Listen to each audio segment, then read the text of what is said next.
This tutorial presents the basic navigation controls in Silent Hunter 3. The main game interface includes the stations, the officer panel,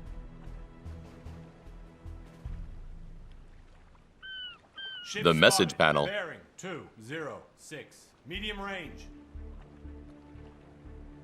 and the basic submarine controls. The leftmost dial represents the speed telegraph. This dial allows easy control of the U-boat speed using preset speed steps. The message panel will give feedback on any order on the dials. Below each dial, there is a numeric representation of the current order. The middle dial represents a compass. This dial allows easy control of the U-boat direction. Left-clicking on the exterior disc will turn the U-boat in the selected direction. The external disc is a representation of the cardinal points of the compass. The internal disc represents the U-boat position. Below each dial, there is a switch button. For example, pressing the switch under the speed telegraph will bring up the knot meter. This is an alternate speed dial representing speed in knots. This dial allows finer control on the speed of the submarine.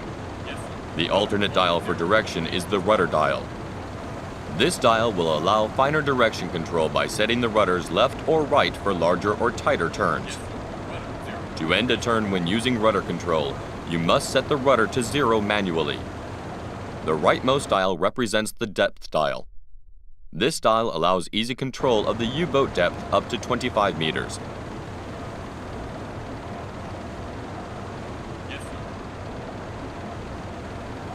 Note that when the camera is on the bridge view and a dive is ordered, the camera will automatically switch to command room view.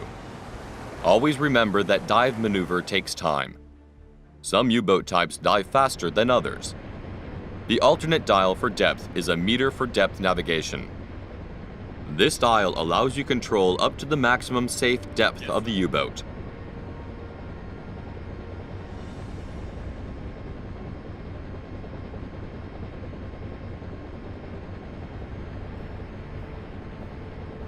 The officers have a number of specific options. For example, the chief engineer gives access to emergency maneuvers like crash dive or blow ballast. Ordering a blow ballast maneuver will bring the U-boat to surface in the fastest way possible.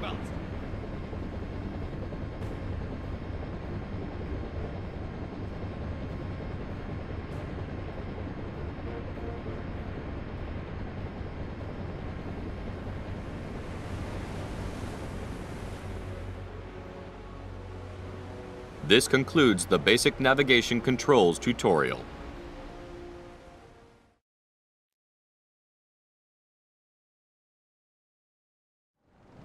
This tutorial presents the map navigation in Silent Hunter 3. The black circle icon represents the player's U-boat. To pan the map view, simply move the cursor to the edges of the map. The map view includes a set of map tools: the zoom out, the zoom in,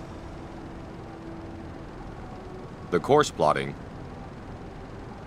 the ruler, the compass, the marker, the eraser. To plot a course for the U-boat, select the course plotting tool and place the waypoints on the map. The U-boat will follow the course automatically. To speed up the long-distance travel, use time compression.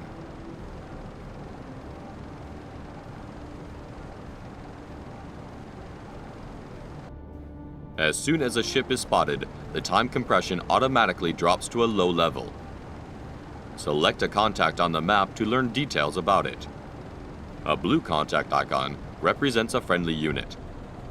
Once in the objective area, plot a patrolling course to cover it as completely as possible. The navigator officer has a set of navigation assisting options.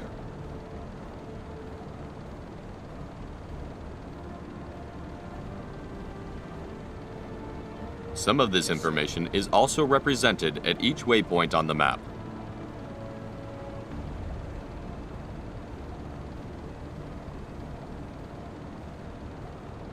Yes, sir.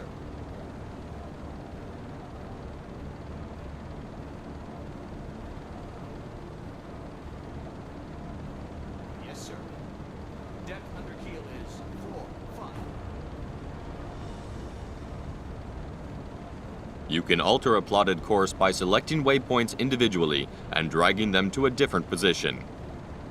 During the nighttime, the map illumination changes to match the red lighting in the U-boat. As soon as you spot an enemy contact, represented by red icons on the map, start the interception procedures. First, measure the distance to the enemy contact to see how far the target is. Then draw an estimated course of the enemy. Next, mark a probability corridor in which you expect to find the enemy.